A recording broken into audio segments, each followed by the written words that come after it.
नमस्कार प्रिय विद्यार्थियों, आप सभी का स्वागत है आपके अपने यूट्यूब चैनल को करिकुलर मास्टर में। आज की वीडियो के माध्यम से हम लोग चर्चा करेंगे बीए, बीएससी, बीकॉम का ये पेपर है और बेसिकली अभी पेपर हुआ है, कल या परसों का ये पेपर है और मेरे पास आ चुका है और इसको मैं सॉल्व करूंगा अभी, ठीक है। बाकी विश्वविद्यालयों के लिए, जैसे अन्य विश्वविद्यालय जिनका पेपर नहीं हुआ है, उन सभी के लिए बहुत महत्वपूर्ण होगा और 2026, 27, 28 की परीक्षा के लिए बहुत ही महत्वपूर्ण हो जाएगा, ठीक है। को करिकुलर कोर्स में आपको human values and environmental studies आपको पढ़ना है।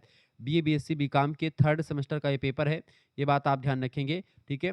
बहुत ही बारीकी के साथ चीज़ों को समझाने का प्रयास करूंगा। यूजी थर्ड सेमेस्टर यहाँ पर लिखा हुआ है और ये चौधरी चरण सिंह मेरठ विश्वविद्यालय का मेरे हिसाब से पेपर है, चूंकि कोड उसी का दिया हुआ है, ठीक है। तो ये उसी का पेपर है, सीसीएसयू का, और बहुत ही 2 घंटे का पेपर हुआ था, पूरा यहाँ पर इंस्ट्रक्शन वगैरह लिखा हुआ है।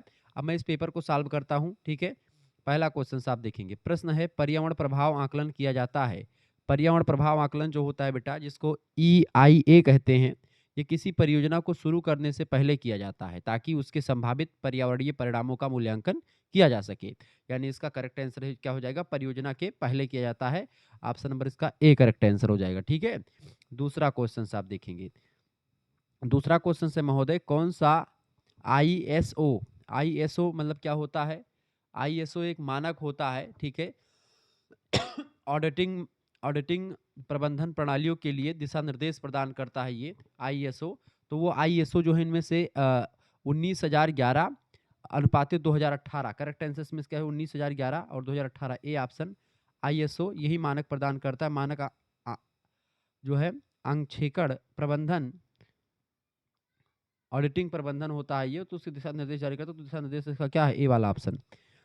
तीसरा प्रश्न आपके स्क्रीन पर आ चुका है, which of the following is an extinct species, मतलब कि एक्सपीसीज मतलब जो स्पीसीज होती हैं, यानी जो प्रजातियां होती हैं। तो निम्नलिखित में से कौन सी एक विलुप्त प्राय प्रजाति है? इनमें से जो डोडो नाम की प्रजाति है वो विलुप्त प्राय प्रजाति है। डोडो हो गया, लाल पांडा भी विलुप्त प्रजाति में आता है, ठीक है। लेकिन अधिकतर जो प्रजाति है उसमें से डोडो नंबर 1 पर आता है एक विलुप्त प्राय प्रजाति में। बाकी लाल पांडा भी है और ये सोन चिड़िया वगैरह भी आप देखते कम कम ही देखने को मिलती है, लेकिन एकदम से खत्म होने के कगार पर डोडो आपका है। चौथा नंबर प्रश्न आपका आ चुका है, ऑक्सीकरण तालाबों में शामिल है। ऑक्सीकरण तालाबों में क्या शामिल है? ऑक्सीडेशन पॉन्ड, सीवेज उपचार की एक विधि होती है ये।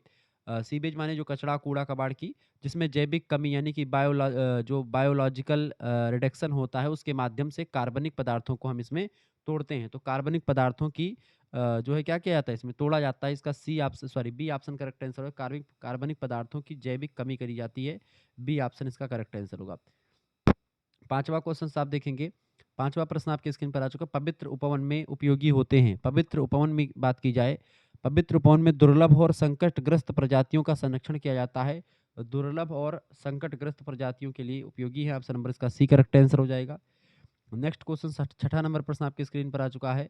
प्रश्न बड़ा ही जबरदस्त है आपकी स्क्रीन पर, सिंधु घाटी सभ्यता को हड़प्पा संस्कृति के नाम से भी जाना जाता है, क्योंकि क्योंकि जो सिंधु घाटी सभ्यता है, हड़प्पा संस्कृति से लेकर, चूंकि हड़प्पा इस सभ्यता का एक प्रकार से खोजा गया पहला स्थल था। पहले जगह सबसे पहले हड़प्पा को खोदा गया था, ए ऑप्शन इसका बिल्कुल राइट आंसर हो जाएगा, ठीक है। इसीलिए कहा जाता है। सातवां नंबर क्वेश्चन आपकी स्क्रीन पर आ चुका है, वायु गुणवत्ता सूचकांक की किस श्रेणी का मानव स्वास्थ्य पर सबसे गंभीर प्रभाव पड़ता है? सातवें करेक्ट आंसर क्या हो जाएगा इसका, बिल्कुल डी ऑप्शन इसका राइट आंसर हो जाएगा।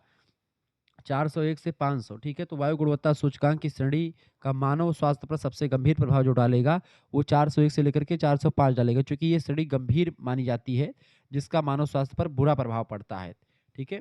अगला क्वेश्चन आपका आ चुका है, 8वां नंबर क्वेश्चन आप देखेंगे। प्रश्न आपका आ चुका है, एनजीटी अधिनियम 2010 की धारा 25 किससे संबंधित है, बताएं। 8वें नंबर का एनजीटी, यानी एनजीटी का फुल फॉर्म क्या होता है? नेशनल ग्रीन ट्रिब्यूनल, राष्ट्रीय हरित प्राधिकरण कहते हैं एनजीटी को शॉर्ट फॉर्म में। तो इसका जो 2010 की जो धारा है 25, वो किससे संबंधित है? तो ये न्यायाधिकरण के अधिनिर्णय, आदेश या निर्णय के निष्पादन करने से संबंधित है। तो न्यायाधिकरण के अधिनिर्णय या आदेश या निर्णय का निष्पादन, ऑप्शन नंबर इसका बी में दिया है, करेक्ट आंसर हो जाएगा। 9वां नंबर प्रश्न आपका आ चुका, विवेकानंद के अनुसार मानव जीवन का अंतिम लक्ष्य क्या होता है, क्या प्राप्त करना है? तो बताएं, इसका करेक्ट आंसर हो जाएगा, विवेकानंद के अनुसार क्या प्राप्त करना होता है, फटाफट से आप बताने का प्रयास करेंगे। 9वें नंबर का करेक्ट आंसर क्या हो जाएगा, फटाफट से आप बताएंगे। बिल्कुल, स्वामी विवेकानंद के अनुसार मानव जीवन का अंतिम लक्ष्य होता है एकात्म प्राप्त करना, यूनिटी विथ क्रिएटर, ठीक है। रचयिता के साथ एकात्म प्रदान करना। ऑप्शन नंबर इसका सी करेक्ट आंसर हो जाएगा इसका, 9वें का सी ऑप्शन। ठीक है, 10वां क्वेश्चन आपका आ चुका है, लुप्त प्राय प्रजाति एक उदाहरण है। लुप्त प्राय प्रजाति, लुप्त प्राय प्रजाति का मतलब होता है कि वह प्रजाति जो विलुप्त होने का एकदम से जोखिम में है, एकदम से खतरे में है। ठीक है, जिसके विलुप्त होने का जोखिम बना हुआ है, ऑप्शन नंबर इसका डी राइट आंसर होगा। अगला क्वेश्चन आप देखेंगे, 11 नंबर प्रश्न आ चुका है, भारत में वायु गुणवत्ता को मापते समय कितने मापदंडों को ध्यान में रखा जाता है? तो भारत में वायु गुणवत्ता को मापते समय 8 मापदंडों को हम ध्यान में रखते हैं। 8 मापदंड होते हैं, कौन कौन से? PM10, PM2.5, NO2, SO2, CO, O3, NH3 और PB यानी पारा, इन सभी को ध्यान में रखा जाता है। तो ये 8 मापदंड होते हैं जिसके हिसाब से भारत में वायु की गुणवत्ता की जांच करी जाती है। 12 नंबर क्वेश्चन आपका आ चुका है, निम्नलिखित में से कौन सा ताजमहल को पीला करने के लिए उत्तरदायी है? ताजमहल को पीला करने के लिए कौन सा उत्तरदायी इनमें से? सल्फर डाइऑक्साइड, बिल्कुल, हवा में मौजूद जो सल्फर डाइऑक्साइड होता है, यही क्या करता है? यही सल्फर डाइऑक्साइड बेटा जलवाष्प से क्रिया करता है और ये सल्फ्यूरिक एसिड यानी H2SO4 का निर्माण करता है, जो ताजमहल के संगमरमर को पीला करने के लिए जिम्मेदार गैस है। ऑप्शन नंबर इसका बी करेक्ट आंसर हो जाएगा। अम्ल वर्षा भी इसी से होती है। 13 नंबर प्रश्न, निम्नलिखित में से कौन सा उपकरण कण उत्सर्जन को नियंत्रित करने के लिए उपयोग नहीं किया जाता है? तो कण उत्सर्जन के लिए को नियंत्रण करने के लिए किसका उपयोग नहीं करते हैं? 13 नंबर, बिल्कुल राइट आंसर आपका, उत्प्रेरक कन्वर्ट्स का प्रयोग नहीं करते, बाकी सभी का प्रयोग करते हैं। ठीक है, ये उत्प्रेरक जो कन्वर्टर्स होते हैं गैसीय प्रदूषकों जैसे कि CO, NO2, हाइड्रोजन, इन सभी को नियंत्रित करने के लिए उपयोग किए जाते हैं, ना कि कण उत्सर्जन को लेकर के। ठीक है, इसलिए इसका करेक्ट आंसर क्या हो जाएगा? ठीक है, इसका करेक्ट आंसर हो जाएगा आपका ये वाला,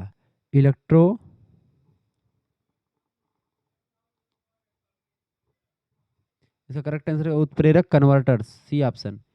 14 नंबर क्वेश्चन आपका आ चुका है, भारत में पर्यावरण संरक्षण का महत्व निम्न में से किससे माना जाता है? फटाफट से आप बताएंगे। भारत में पर्यावरण संरक्षण का महत्व माना जाता है, तो भारत में पर्यावरण संरक्षण का जो महत्व माना जाता है, फटाफट से आप बताएंगे। बिल्कुल, इसका राइट आंसर हो जाएगा 300 ईसा पूर्व से लेकर के 321 ईसा पूर्व तक के काल को माना जाता है। ऑप्शन नंबर इसका ए करेक्ट आंसर हो जाएगा। ठीक है, 15 नंबर प्रश्न आपका आ चुका है, EMS का क्या अर्थ है? EMS का मतलब होता है इन्वायरमेंट मैनेजमेंट सिस्टम, पर्यावरण प्रबंधन प्रणाली कहा जाता है। ऑप्शन नंबर इसका बी करेक्ट आंसर हो जाएगा। 16 नंबर प्रश्न आपका आ चुका है, EMAS का क्या कार्य है? EMAS इसका फुल फॉर्म क्या होता है? फटाफट से आप बताने का प्रयास करेंगे। 16 नंबर करेक्ट आंसर क्या हो जाएगा इसका? फटाफट से आप बताने का प्रयास करें। 16वां का करेक्ट आंसर क्या हो जाएगा? EMS का फुल फॉर्म क्या होता है? EMAS फंक्शन इज नॉट, इनमें से फटाफट से आप बताने का प्रयास करेंगे। EMAS का कार्य नहीं है। ऑप्शन ए पर्यावरणीय प्रभाव को कम करना, ऑप्शन बी कानून अनुपालन को सुदृढ़ करना, ऑप्शन सी कर्मचारियों की भागीदारी, ऑप्शन डी अर्थव्यवस्था को कम करना। करेक्ट आंसर क्या हो जाएगा 16 नंबर का?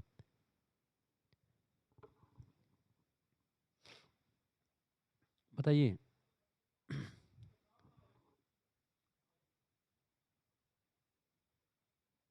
करेक्ट आंसर इसका कौन बताएगा? इसका फुल फॉर्म होता है eco management and audit scheme कहा जाता है इसको। इसका फुल फॉर्म क्या होता है? Eco management and audit scheme कहा जाता है EMAS को। ठीक है, ये क्या करता है? अर्थव्यवस्था को कम करने का काम इसका नहीं होता है, बाकी सारे कामों को करता है। तो ऑप्शन नंबर इसका डी लगा दीजिएगा। ठीक है, ये बात आप ध्यान रखेंगे। आगे बढ़ते हैं, आगे देखेंगे अगला को 17 नंबर प्रश्न आपका आ चुका है, प्रश्न निम्नलिखित में से किन पर्यावरणीय समस्याओं को संबोधित करने के लिए मॉन्ट्रियल प्रोटोकॉल पर हस्ताक्षर किए गए थे? मॉन्ट्रियल प्रोटोकॉल की अगर बात की तो उस पर हस्ताक्षर किए गए थे कब? 17 नंबर करेक्ट आंसर क्या हो जाएगा? तो मॉन्ट्रियल प्रोटोकॉल जो है समताप मंडल में ओजोन ह्रास को संबोधित करने के लिए किया गया था। समताप मंडल में ओजोन की परत में जो कमी हो रही है उसको लेकर के। ऑप्शन नंबर इसका बी करेक्ट आंसर होगा। 18 नंबर प्रश्न है, जैव विविधता सम्मेलन के लिए कौन सा प्रोटोकॉल अपनाया गया था? जैव विविधता सम्मेलन के लिए CBD नाम से जानते हैं जैव विविधता संरक्षण को। इसके लिए कौन सा कार्टाजोना प्रोटोकॉल जो था वो अपनाया गया था। ऑप्शन नंबर इसका बी करेक्ट आंसर हो जाएगा। ठीक है, और इसके अलावा नगोया प्रोटोकॉल भी इसके लिए अपनाया गया था, ये बात आप ध्यान रखेंगे। इसका बी ऑप्शन करेक्ट आंसर ज़्यादा हो जाएगा, बी ऑप्शन। अगला क्वेश्चन से आपका आ चुका 19 नंबर क्वेश्चन से, एक अल्पकालिक पर्यावरणीय प्रभाव आकलन जिसको EIA कहते हैं उसकी समयावधि कितनी होती है? फटाफट से आप बताने का प्रयास करेंगे। 19 नंबर का करेक्ट आंसर क्या हो जाएगा? फटाफट से आप बताएंगे। 19 नंबर करेक्ट आंसर कौन बताएगा?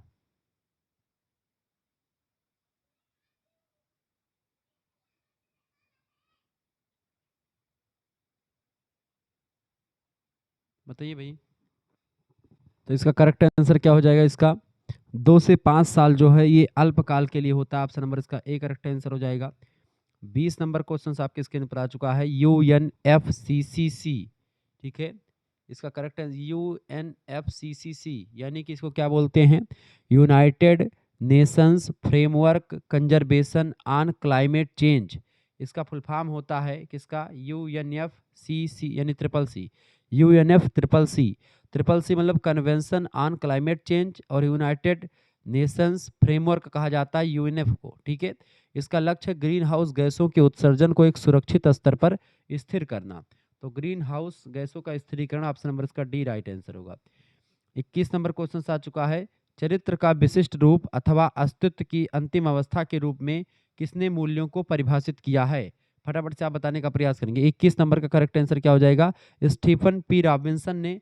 ऑप्शन नंबर इसका सी करेक्ट आंसर हो जाएगा। जिन बच्चों ने सी लगा दिया उनका बिल्कुल राइट आंसर है। 22 नंबर प्रश्न आपसे पूछा गया था, ग्राहक की आवश्यकताओं तथा नैतिक अभ्यास की पूर्ति करने से संबंधित मूल्यों को क्या कहते हैं? इसका करेक्ट आंसर हो जाएगा, इसी को व्यापार कहा जाता है, ठीक है। व्यापार इजराइल यानी बिजनेस कहते हैं उसको। 23 नंबर क्वेश्चन आपका आ चुका है, निम्नलिखित में से कौन सी पार सांस्कृतिक मानव मूल्य नहीं कही जाती है? 23 नंबर का करेक्ट आंसर क्या हो जाएगा? टीम भावना जो होता है यह पार सांस्कृतिक मानव मूल्य नहीं कही जाती है, ठीक है। टीम भावना, पारदर्शिता, नवाचार और आत्मनियंत्रण ये पारा सांस्कृतिक मूल्य माने जाते हैं, जबकि टीम भावना अधिक संगठनात्मक मूल्य मानी जाती है। तो ये टीम भावना जो होती है यही करेक्ट आंसर हो जाएगा इसका। 24 नंबर प्रश्न है, गांधी जी के अनुसार राजनीति में क्या अभाव है जो एक सामाजिक पाप बनता है? तो गांधी जी के अनुसार राजनीति के बिना मतलब सिद्धांत के बिना राजनीति जो है एक पाप होता है। सिद्धांत के बिना राजनीति, ऑप्शन नंबर इसका ये करेक्ट आंसर हो जाएगा, ठीक है। 25 नंबर क्वेश्चन आपका आ चुका है, विवेकानंद जी ने शिक्षा को कैसे परिभाषित किया है? विवेकानंद जी ने चरित्र निर्माण और विवेक को तीव्र करने की प्रक्रिया के रूप में या मनुष्य निर्माण यानी मैन मेकिंग की प्रक्रिया के लिए इंपॉर्टेंट बताया है। तो चरित्र निर्माण तथा विवेक को तीव्र करने की प्रक्रिया, ऑप्शन नंबर एक करेक्ट आंसर होगा इसका। 26 नंबर क्वेश्चन आप देखेंगे, किसने कहा कि स्वामी विवेकानंद आधुनिक भारत के निर्माता हैं? किसने कहा था कि स्वामी विवेकानंद जी आधुनिक भारत के निर्माता हैं बेटा? तो किसने कहा था? नेताजी सुभाष चंद्र बोस ने कहा था आधुनिक भारत के निर्माता हैं, सुभाष चंद्र बोस जी ने कहा था। Option number D correct answer हो जाएगा। अगला क्वेश्चन आपके स्क्रीन पर आ चुका है, फटाफट से आप देखने का प्रयास करेंगे। अगला क्वेश्चन से पारा सांस्कृतिक मूल्य महत्वपूर्ण है। पारा सांस्कृतिक मूल्य महत्वपूर्ण है, बताएं। पारा सांस्कृतिक मूल्य महत्वपूर्ण है किसके लिए? पारा सांस्कृतिक मूल्य जो होते हैं ये एक सार्वभौमिक ढांचा प्रदान करते हैं, निर्णय क्षमता के लिए इंपॉर्टेंट है। Option number C correct answer हो जाएगा। सूचना है, सूचना क्या होती है? सूचना क्या है बेटा? सूचना जो होती है इसको क्या बोलते हैं? सूचना यानी इन्फॉर्मेशन, एक डाटा होता है, संशोधित डाटा है, संसाधित डाटा। ऑप्शन नंबर बी के प्रोसेस्ड डाटा को इन्फॉर्मेशन बोलते हैं। 29 नंबर क्वेश्चन आप देखेंगे, नीति आयोग द्वारा योजना आयोग को कब प्रतिस्थापित किया गया? पहले नीति आयोग को जो नाम से जानते थे उसको योजना आयोग के नाम से, मतलब योजना आयोग को पहले हम जानते थे, अब नीति आयोग हो चुका है। इसको मोदी जी की सरकार के बाद ये हुआ है 1 जनवरी 2015 को, 1 जनवरी 2015 को ये जो है इसका नाम बदल करके नीति आयोग रख दिया गया। इसके अध्यक्ष स्वयं प्रधानमंत्री ही होते हैं। 30 नंबर प्रश्न, निम्नलिखित में से कौन सी पुस्तक डॉक्टर APJ अब्दुल कलाम के द्वारा लिखित है? इनमें से कौन सी पुस्तक APJ अब्दुल कलाम ने लिखी है? उन्होंने विंग्स ऑफ फायर नाम की पुस्तक लिखी है। विंग्स ऑफ फायर, अग्नि के पंख, विंग्स ऑफ फायर, ठीक है। अब जैसे सत्य के साथ मेरे प्रयोगी गांधी जी की पुस्तक है। भारत की खोज जवाहरलाल नेहरू की पुस्तक है। डिस्कवरी गीतांजलि पुस्तक को रविन्द्रनाथ टैगोर ने लिखा है, ठीक है। जबकि अग्नि के पंख, विंग्स ऑफ फायर, इस पुस्तक को लिखा है डॉक्टर APJ अब्दुल कलाम ने। अगला क्वेश्चन आपका आ चुका है 31 नंबर, श्रीमद् भगवत गीता में धर्म को प्रथमता किस प्रकार परिभाषित किया गया है? तो अपना कर्तव्य और नीति पारायणता को लेकर के परिभाषित किया गया है। इसका करेक्ट आंसर क्या हो जाएगा? इसका करेक्ट आंसर हो जाएगा बेटा, बिल्कुल राइट आंसर आप सभी लोग लगा रहे हैं। ठीक है, करेक्ट आंसर क्या हो जाएगा इसका? अपना कर्तव्य और नीति पारायणता। ऑप्शन नंबर इसका डी करेक्ट आंसर हो जाएगा। 32 नंबर क्वेश्चन आपका आ चुका है। निम्नलिखित में से कौन सा एक ई कॉमर्स प्लेटफॉर्म का उदाहरण है? बताएं। 32 नंबर का राइट आंसर क्या हो जाएगा? बिल्कुल अमेजन। अमेजन एक प्रसिद्ध ई कॉमर्स यानी इलेक्ट्रॉनिक कॉमर्स प्लेटफॉर्म है। क्या अमेजन के जंगल? ऑप्शन नंबर इसका सॉरी अमेजन। अमेजन एक ऑनलाइन ई कॉमर्स प्लेटफॉर्म है जहां पर व्यापार वगैरह खूब होता है। B option. 33 नंबर क्वेश्चन आपका आ चुका है। संयुक्त राष्ट्र के द्वारा कितने सतत विकास के लक्ष्य एसडीजी सस्टेनेबल डेवलपमेंट गोल्स निर्धारित किए गए थे? तो 17 गोल निर्धारित किए गए हैं, इसके द्वारा 2030 तक पूरा करना है। बी ऑप्शन करेक्ट आंसर होगा। बीओडी से क्या तात्पर्य है? बीओडी का मतलब क्या होता है? बीओडी का full form biological oxygen demand कहते हैं। जो जल प्रदूषक का एक संकेतक होता है बीओडी, बायोलॉजिकल ऑक्सीजन डिमांड कहते हैं इसको। ऑप्शन नंबर इसका करेक्ट आंसर क्या हो जाएगा? बी, सी ऑप्शन में दिया है बायोलॉजिकल ऑक्सीजन डिमांड। ठीक है, सी ऑप्शन करेक्ट आंसर होगा। अगला क्वेश्चन आप देखेंगे, 35 नंबर प्रश्न आपकी स्क्रीन पर आ चुका है। प्रश्न है, वन्य जीवन के संरक्षण हेतु स्थापित प्रथम राष्ट्रीय उद्यान किस प्रांत में स्थित है? 35 नंबर का करेक्ट आंसर क्या हो जाएगा इसका? बिल्कुल 35 नंबर का राइट आंसर हो जाएगा, उत्तराखंड में स्थित है। भारत का प्रथम राष्ट्रीय उद्यान है जिम कॉर्बेट नेशनल पार्क, ये उत्तराखंड में ही स्थित है। ऑप्शन नंबर इसका डी राइट आंसर हो जाएगा। 36 नंबर क्वेश्चन आप देखेंगे, निम्नलिखित में से वाहनों से उत्सर्जित प्रमुख प्रदूषक कौन सा है? इनमें से वाहनों से निकलने वाला प्रमुख प्रदूषक इनमें से कार्बन मोनोऑक्साइड है, सीओ जिसको कहते हैं। कार्बन मोनोऑक्साइड वातावरण को सबसे ज्यादा नुकसान पहुंचाने वाली गैस है। ठीक है, अगला क्वेश्चन आपके स्क्रीन पर आ चुका 37 नंबर प्रश्न है। भोपाल गैस त्रासदी किस गैस के रिसाव के कारण हुई थी? तो मिथाइल आइसोसाइनेट की वजह से हुआ है। ऑप्शन नंबर इसका सी करेक्ट आंसर हो जाएगा। कब हुई थी ये त्रासदी? 1984 में हुई थी। ये बात आप ध्यान रखेंगे। मिथाइल आइसोसाइनेट MIC कहते हैं शॉर्ट फॉर्म में। 38 नंबर क्वेश्चन से, भारतवर्ष में कितने बायोस्फीयर रिजर्व हैं? भारतवर्ष में कितने बायोस्फीयर रिजर्व स्थित हैं? 38 का करेक्ट आंसर क्या हो जाएगा? बिल्कुल इसका करेक्ट आंसर हो जाएगा, वर्तमान में भारत में यूनेस्को मैप के अनुसार अगर देखें तो 12 बायोस्फीयर रिजर्व हैं, 12 टू। ऑप्शन नंबर इसका बी करेक्ट आंसर हो जाएगा। अगला प्रश्न आप देखेंगे 39 नंबर क्वेश्चन से बाबू, यूनेस्को का मुख्यालय कहाँ पर स्थित है? 39 नंबर, यूनेस्को का मुख्यालय कहाँ पर स्थित है? यूनेस्को का मुख्यालय फ्रांस की राजधानी पेरिस में स्थित है। ठीक है, संयुक्त राष्ट्र वैज्ञानिक और संयुक्त सांस्कृतिक संगठन कहा जाता है। यूनेस्को का फुल फॉर्म क्या है? ये कहाँ पर है बेटा? पेरिस फ्रांस में। ऑप्शन नंबर इसका सी करेक्ट आंसर हो जाएगा। अगला क्वेश्चन से 40 नंबर प्रश्न आ चुका है। ई कॉमर्स में शॉपिंग कार्ट का तात्पर्य क्या है? ई कॉमर्स में शॉपिंग कार्ट का तात्पर्य क्या होता है बेटा? इसका मतलब शॉपिंग कार्ट ऑनलाइन खरीद में वस्तुओं को रखने का एक आभासी स्थान होता है। तो क्रय करने हेतु सामान एकत्रित करने वाली आभासी गाड़ी को हम लोग ई कॉमर्स कहते हैं। ठीक है, क्रय करने हेतु सामान एकत्रित करने वाली गाड़ी। Option number B correct answer होगा। 41 नंबर क्वेश्चन देखेंगे, निम्नलिखित में से कौन सा जल की भौतिक विशेषताओं को प्रस्तुत करता है? जल की भौतिक विशेषताओं को कौन प्रस्तुत करता है बेटा? उसकी मैलापन जो होता है वही प्रस्तुत करता है। ऑप्शन नंबर इसका बी करेक्ट है। इसकी भौतिक विशेषता पूछा जा रहा, रासायनिक विशेषता पूछा था तो बीओडी होता। भौतिक विशेषता पूछा गया बेटा तो इसमें मैलापन होगा। ठीक है, भौतिक विशेषता जो है जल में निलंबित कणों की उपस्थिति को दर्शाता जो भौतिक विशेषता है मैलापन, जबकि बीओडी वगैरह रासायनिक चीजें होती हैं।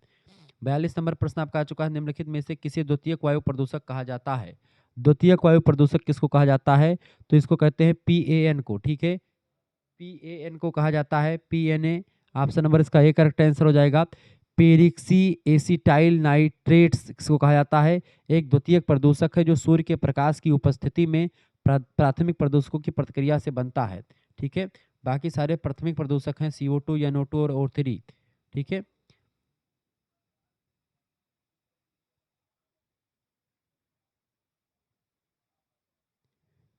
43 नंबर प्रश्न आ चुका, सामान्यतः जैव विविधता वाले हॉटस्पॉट सामान्यतः जैव विविधता वाले हॉटस्पॉट में नहीं देखा जाता है। क्या नहीं देखा जाता? 43 नंबर करेक्ट आंसर क्या हो जाएगा? तो कम अंतर प्रजाति प्रतिस्पर्धा यही नहीं देखने को मिलती है, कम अंतर प्रजाति प्रतिस्पर्धा। ऑप्शन नंबर इसका डी करेक्ट आंसर हो जाएगा। अगला क्वेश्चन आपका 44 नंबर आ चुका है, समुद्र या तालाब पारिस्थितिकी तंत्र में कौन सा उल्टा पिरामिड देखा जाता है? 44 नंबर करेक्ट आंसर क्या हो जाएगा? संख्या का पिरामिड जो होता है ये उल्टा पिरामिड जो है समुद्र या तालाब में पारिस्थितिक तंत्र में कौन सा उल्टा पिरामिड देखा जाता है? तो संख्या का पिरामिड जो होता है उल्टा दिखा जाता है, संख्या का पिरामिड। ऑप्शन नंबर इसका बी करेक्ट आंसर हो जाएगा। ऊर्जा का पिरामिड हमेशा सीधा होता है। 45 नंबर प्रश्न आ चुका है, जैविक खाद्य पदार्थों की कीमत प्रायः गैर जैविक खाद्य पदार्थों से अधिक क्यों होती है? तो इसका करेक्ट आंसर क्या हो जाएगा? 45 का उत्पादन लागत की वजह से। ऑप्शन नंबर इसका बी करेक्ट आंसर हो जाएगा। नेक्स्ट क्वेश्चन आपका आ चुका है 46 नंबर, देखेंगे निम्नलिखित में से कौन सा भारत में उदारीकरण का नकारात्मक प्रभाव है? उदारीकरण का नकारात्मक प्रभाव जो होता है वो कौन सा इनमें से?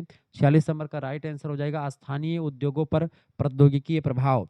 सी ऑप्शन इसका राइट आंसर होगा। नेक्स्ट क्वेश्चन आप देखेंगे 47 नंबर प्रश्न आपका आ चुका है। प्रश्न यहाँ पर थोड़ा सा कम दिख रहा है लेकिन मैं आपको पढ़ने का प्रयास करता हूँ। 47 नंबर है, प्रश्न है सार्गो मतलब कि सैरोगेट विज्ञापन प्रतिबंधित उत्पादों का प्रचार करने की एक अप्रत्यक्ष या गुप्त रणनीति कौन सी है? तो गुप्त रूप से इसका करेक्ट आंसर हो जाएगा, गुप्त रूप से इसका राइट आंसर हो जाएगा। 48 नंबर क्वेश्चन आ चुका है, कौन सी विशेषता विपणन में नैतिकता से संबंधित नहीं? नैतिकता नहीं, मोरलिटी से। विपणन माने होता है मार्केटिंग, तो बताएं। तो फटाफट से आप बताने का प्रयास करेंगे। 48 नंबर का करेक्ट आंसर क्या हो जाएगा? कार्बन उत्सर्जन व्यापार जो होता है, यही नहीं बाकी तीनों हैं, ठीक है। अगला क्वेश्चन आपका आ चुका है 49 नंबर क्वेश्चन से, प्रबंधन का भारतीय मॉडल है। प्रबंधन का भारतीय मॉडल 49 नंबर, मूल्य चरित समग्रता जो है यही प्रबंधन का भारतीय मॉडल है, मूल्य चरित समग्रता। ऑप्शन नंबर इसका ए करेक्ट आंसर हो जाएगा। नेक्स्ट क्वेश्चन 50 नंबर देखेंगे, स्वामी विवेकानंद ने किसको शोध तथा शैक्षणिक संस्थान स्थापित करने के लिए प्रेरित किया है? बताएं। 50 नंबर करेक्ट आंसर का जमशेदजी टाटा, बिल्कुल जमशेदजी टाटा स्वामी विवेकानंद से प्रेरित होकर के इंडियन इंस्टीट्यूशन ऑफ साइंस की स्थापना के लिए प्रेरित हुए हैं। इसका C option correct answer Jamshedji Tata. Next question आपका आ चुका है 51 नंबर प्रश्न आपकी स्क्रीन पर आ चुका है, मृत्यु दर की तुलना में जन्म के प्रतिशत अनुपात को किस रूप में जाना जाता है?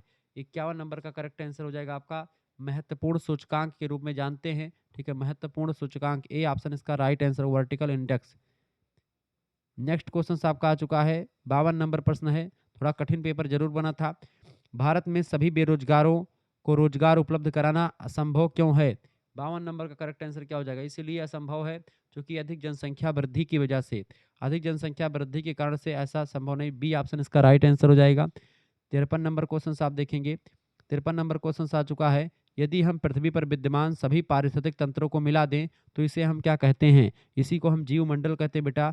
सभी पारिस्थितिक तंत्रों जैसे जल मंडल, स्थल मंडल, वायुमंडल सबको मिला करके तब जाकर के जीव मंडल बनता है। Option number B correct answer होगा। 54 नंबर क्वेश्चन आप देखेंगे, प्रश्न है आपका धन तथा धन सृजन से संबंधित गांधीवादी सिद्धांत पर आधारित है। धन तथा धन सृजन से संबंधित गांधीवादी जो सिद्धांत है किस पर आधारित है? ये ट्रस्टीशिप का सिद्धांत है गांधी जी का, उस पर आधारित है। ऑप्शन नंबर इसका ए करेक्ट आंसर होगा। अगला क्वेश्चन आप देखेंगे 55 नंबर क्वेश्चन आ चुका है, गांधी जी का स्वराज्य से क्या तात्पर्य है? गांधी जी का स्वराज्य जो होता है अंतिम सिरे तक के देशवासी के लिए स्वतंत्रता वहां पर विद्यमान रहे। ऑप्शन नंबर इसका बी करेक्ट आंसर हो जाएगा। भ्रष्टाचार के क्या कारण है? भ्रष्टाचार देखिए आर्थिक असुरक्षा, आयकर की उच्च दर और लोकतंत्र की प्रणाली, इस वजह से भ्रष्टाचार बढ़ता है। D option all of the above correct answer हो जाएगा इसका। अगला क्वेश्चन 57 नंबर देखेंगे, प्रश्न है निम्नलिखित में से कौन से कार्य साइबर सुरक्षा से समझौता नहीं करते हैं? कौन से कार्य साइबर सुरक्षा से समझौता नहीं करते हैं? 57 नंबर करेक्ट आंसर होगा सुभेद्यता नहीं करता, बाकी हमला, धमकी और शोषण ये तीनों करते हैं। अगला क्वेश्चन आपका आ चुका है, प्रश्न है 58 नंबर देखेंगे, SDG यानी कि सस्टेनेबल डेवलपमेंट गोल्स की बात हो रही है। तो यह भारत सूचकांक में, भारतीय सूचकांक के संबंध में कौन से कथन सत्य हैं इनमें से? देखिए यह नीति आयोग के द्वारा प्रकाशित किया गया जाता है, इसे 2017 में लॉन्च किया गया था। इन दोनों में से कौन सा सही है बताने का प्रयास करेंगे। इसका करेक्ट आंसर क्या हो जाएगा 58 का? केवल एक, SDG इंडिया इंडेक्स नीति के द्वारा प्रकाशित किया जाता है, लेकिन इसे 2018 में लॉन्च किया गया था, 2017 में नहीं लॉन्च किया गया था। तो पहला करेक्ट आंसर होगा केवल first, A option right answer होगा। 59 नंबर क्वेश्चन आ चुका है, निम्नलिखित में से कौन सा सतत विकास लक्ष्य 2030 तक पूर्ण होने का लक्ष्य नहीं है इनमें से? 59 नंबर करेक्ट आंसर क्या हो जाएगा? आंतरिक अनुसंधान संयुक्त राष्ट्र के 17 सतत लक्ष्यों में शामिल नहीं है, बाकी सब है, ठीक है। आंतरिक अनुसंधान नहीं शामिल, बाकी अच्छा स्वास्थ्य कल्याण, शून्य भूख और लैंगिक समानता ये सब शामिल है। 2030 तक ये सारे लक्ष्य पूरे किए जाएंगे।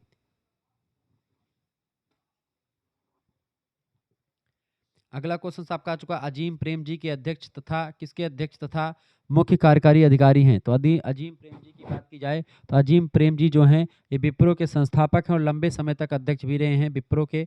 Option number C correct answer हो जाएगा। अगला प्रश्न आपके स्क्रीन पर आ चुका है, 61 नंबर क्वेश्चन आप देखेंगे बाबू। प्रश्न है, एनजीटी ने दिल्ली की पूरी राजधानी में माइक्रॉन से कम के मतलब कितने माइक्रॉन से कम के गैर जैव अपघटनीय प्लास्टिक के थैलों को निषिद्ध कर दिया है? तो 60। ठीक है, एनजीटी नेशनल ग्रीन ट्रिब्यूनल ने दिल्ली में 60 माइक्रोन से कम के गैर जैव अपघटित प्लास्टिक के थैलों पर प्रतिबंध लगा दिया है। हालांकि नियम समय समय पर बदलते रहते हैं, लेकिन 60 वाला करेक्ट आंसर हो जाएगा, इसका बी ऑप्शन इसका राइट आंसर। 62 नंबर क्वेश्चन आपका आ चुका है, निम्नलिखित में से गांधी जी के 7 पापों में से एक पाप कौन सा इनमें से? संपदा बिना नैतिकता के। बिल्कुल, अगर आप धन बिना नैतिकता के कमाते हैं, संपदा बिना नैतिकता के, ऑप्शन नंबर इसका डी राइट आंसर हो जाएगा। जिन बच्चों ने डी लगा दिया उनका बिल्कुल राइट आंसर आपका आ चुका है। नेक्स्ट क्वेश्चन आपका आ चुका है, 63 नंबर क्वेश्चन से भैया। विश्व बैंक के अनुसार भ्रष्टाचार की परिभाषा है, विश्व बैंक के अनुसार भ्रष्टाचार की परिभाषा कौन सी इनमें से? विश्व बैंक के अनुसार भ्रष्टाचार की परिभाषा इनमें से कौन सी है? सार्वजनिक कार्यालय का दुरुपयोग निजी लाभ के लिए करना, इसी को बोलते हैं भ्रष्टाचार। अगला क्वेश्चन आपके स्क्रीन पर आ चुका है, और 64 नंबर प्रश्न है, मैलवेयर क्या है? मैलवेयर क्या होता है बेटा? किसी कंप्यूटर या यंत्र की को क्षति पहुंचाने के लिए बनाया गया एक सॉफ्टवेयर होता है ये। ठीक है, तो डी ऑप्शन करेक्ट आंसर हो जाएगा इसका। ठीक है, a software design to exploit or harm any device or computer. 65 number question से, नमामि गंगे मिशन कब शुरू हुआ है? नमामि गंगे मिशन 2014 में शुरू किया गया, जून के महीने में। ठीक है, ऑप्शन नंबर इसका बी करेक्ट आंसर होगा, मोदी जी के नेतृत्व में शुरू हुआ था। 66 नंबर क्वेश्चन आ चुका है, निम्नलिखित में से कौन सा विकल्प सतत विकास मापदंडों के रूप में शामिल नहीं है?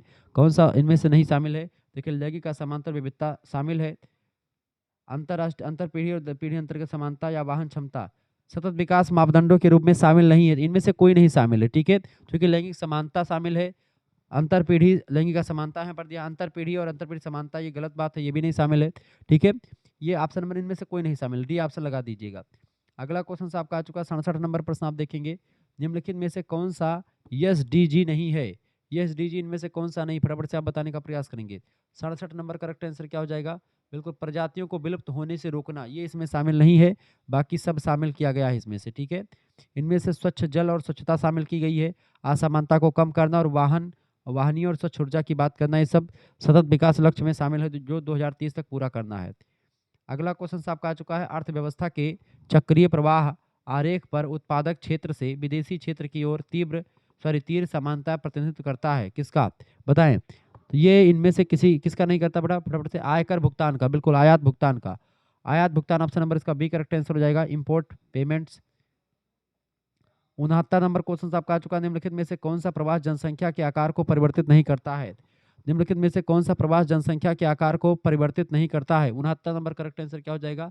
करेक्ट आंसर हो जाएगा आंतरिक प्रवास। ठीक है, आंतरिक प्रवास इसका राइट आंसर हो जाएगा, आंतरिक प्रवास डी ऑप्शन में दिया करेक्ट आंसर हो जाएगा। मानव जनसंख्या इस प्रकार है, मानव जनसंख्या किस प्रकार है बताएं?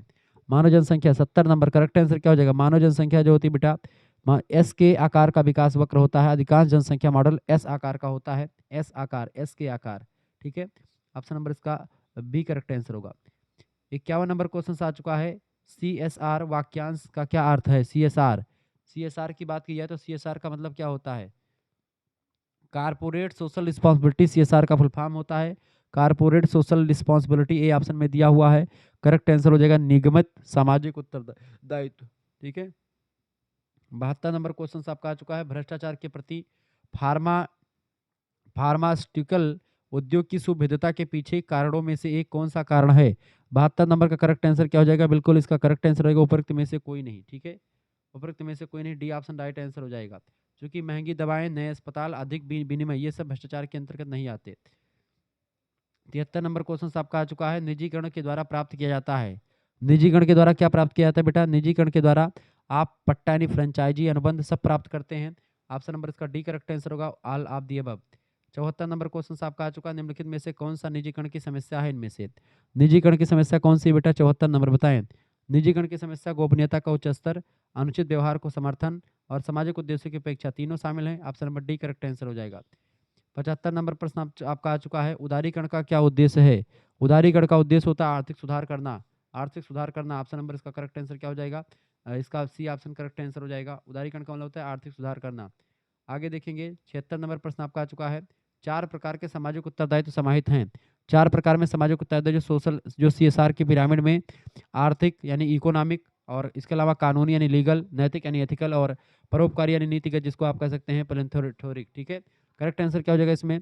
इसमें डी ऑप्शन करेक्ट आंसर, कानूनी, नैतिक, नीतिक और आर्थिक। ठीक है, डी ऑप्शन इसका correct, legal, moral, ethical and economic. Correct answer क्या हो जाएगा इसका? डी ऑप्शन बिल्कुल राइट आंसर हो जाएगा इसका। ठीक है, अगला क्वेश्चन आपके स्क्रीन पर आ चुका है। 77 नंबर प्रश्न आप देखेंगे। प्रश्न निम्नलिखित में से कौन सी एक निजीकरण की विशेषता नहीं है? निजीकरण की विशेषता कौन सी नहीं बेटे? फटाफट से बताने का प्रयास करेंगे।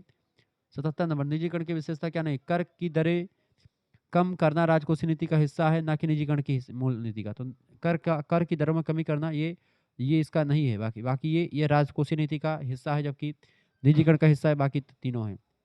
अगला क्वेश्चन 78 नंबर प्रश्न आपका आ चुका है। वायु अधिनियम 1981 की धारा 39 प्रदान करती है, क्या प्रदान करती है?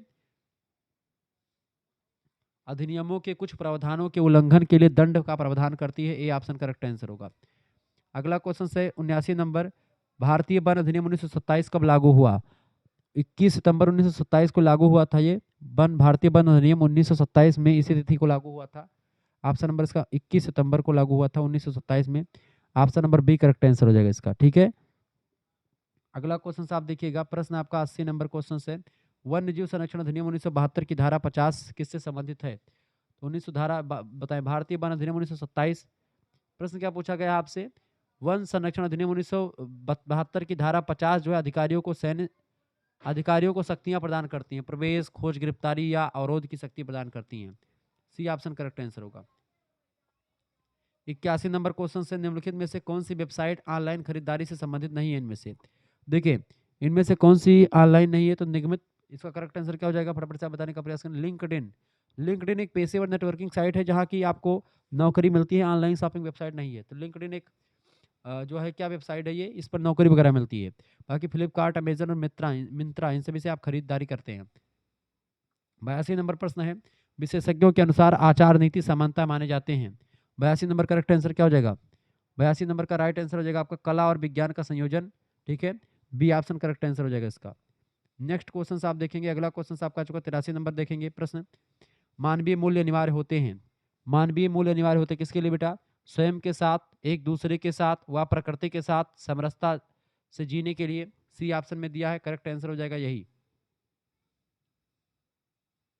अगला क्वेश्चन आपके स्क्रीन पर आ चुका है 84 नंबर, निगमों को निम्नलिखित में से किसके द्वारा नियंत्रित तथा निर्देशित किया जाता है? बताएं, निगमों को किसके द्वारा बेटा? 84 नंबर बिल्कुल राइट आंसर, निगमित प्रशासन के द्वारा। ऑप्शन नंबर इसका सी करेक्ट आंसर हो जाएगा। 85 नंबर प्रश्न आप देखेंगे। निम्नलिखित में से कौन सी धातु सामान्यतः हॉलमार्क की जाती है? समानतः हॉलमार्क आभूषणों में सोने की शुद्धता को प्रमाणित करने के लिए हॉलमार्क किया जाता है। सी ऑप्शन करेक्ट आंसर हो जाएगा इसका। नेक्स्ट क्वेश्चन आपका 86 नंबर देखेंगे। वैश्विक उष्मीकरण का प्रथमतः कारण कौन सा है? 86 नंबर करेक्ट आंसर क्या हो जाएगा इसका? 86 नंबर का ग्रीन हाउस गैस के उत्सर्जन में अधिकता के लिए। इसका सी ऑप्शन करेक्ट आंसर हो जाएगा, बिल्कुल right answer C option. Next question आपके स्क्रीन पर आ चुका 87 नंबर देखेंगे। प्रश्न है, महात्मा गांधी का राजनीतिक सलाहकार कौन था? महात्मा गांधी का राजनीतिक सलाहकार कौन थे? गोपाल कृष्ण गोखले जी। ऑप्शन नंबर इसका करेक्ट आंसर हो जाएगा डी ऑप्शन। नेक्स्ट क्वेश्चन आप देखेंगे 88 नंबर। प्रश्न है, AQI एयर क्वालिटी इंडेक्स पैमाने पर कौन सा रंग अच्छी वायु की गुणवत्ता वर्ग साधारणता प्रदर्शित करता है? तो ये जो अच्छी वायु होती है, ये एक प्रकार से हरा रंग जो होता है वो अच्छी वायु गुणवत्ता को दिखाता है, हरा रंग। ऑप्शन नंबर इसका बी करेक्ट आंसर होगा। अगला क्वेश्चन आपका आ चुका है भैया, एक्सियोलॉजी यानी मूल मीमांसा का अध्ययन है। मूल मीमांसा अध्ययन है किसका? मूल्यों का अध्ययन करता है मूल मीमांसा। ऑप्शन नंबर इसका डी करेक्ट आंसर हो जाएगा, मूल्यों का, वैल्यूज का। 90 नंबर क्वेश्चन आपके स्क्रीन पर आ चुका है। नवीन आर्थिक नीति को प्रारंभ करने का श्रेय किस प्रधानमंत्री को जाता है?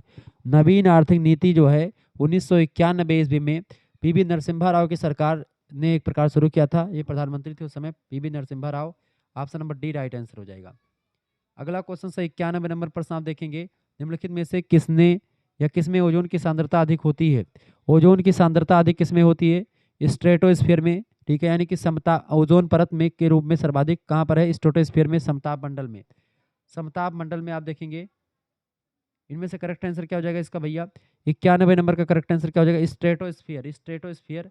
ऑप्शन नंबर इसका डी राइट आंसर हो जाएगा। 92 नंबर प्रश्न, निम्नलिखित में से कौन सा दिन विश्व आर्द्र भूमि दिवस के रूप में मनाया जाता है? 2 फरवरी की डेट को आर्द्र भूमि दिवस मनाया जाता है, नम भूमि दिवस कहते हैं इसको, ठीक है। वर्ल्ड वेटलैंड डे 2 फरवरी को मनाते हैं। 93 नंबर प्रश्न है, निम्नलिखित में से कौन सा प्राथमिक ग्रीन हाउस गैस है? प्राथमिक ग्रीन हाउस गैस है कार्बन डाइऑक्साइड, ऑप्शन नंबर इसका CO2 हो जाएगा, ठीक है। बाकी और भी गैसें हैं लेकिन कार्बन डाइऑक्साइड नंबर 1 पर आती है, ये वातावरण को बहुत ज़्यादा गर्म करती है। अगला क्वेश्चन है, पारिस्थितिक तंत्र यानी इकोसिस्टम शब्द का प्रयोग सबसे पहले किसने किया था? इकोसिस्टम की बात करेंगे बेटा तो 1935 में सबसे पहले किसने प्रयोग किया था इसका? एजी टांसले ने किया था, ठीक है। एजी टांसले ने 1935 में पारिस्थितिक तंत्र शब्द का प्रयोग किया था, लेकिन पारिस्थितिकी शब्द का प्रयोग अर्नेस्ट हैकेल ने किया था सबसे पहले, ठीक है। पारिस्थितिकी शब्द अलग है और पारिस्थितिकी तंत्र अलग है। 95 नंबर प्रश्न है, निम्नलिखित में से कौन सा भारत में जैव विविधता का हॉटस्पॉट कहलाता है? बताएं। तो पश्चिमी घाट जो है जिसमें यहाँ पर ज़्यादा प्रजातियां रहती हैं, option number B correct answer हो जाएगा, इसीलिए जैव विविधता का हॉट स्पॉट कहा जाता है, क्योंकि यहाँ पर बहुत सारी प्रजातियां वनस्पतियां रहती हैं। 96 नंबर प्रश्न आपका आ चुका है, फटाफट से आप देखेंगे।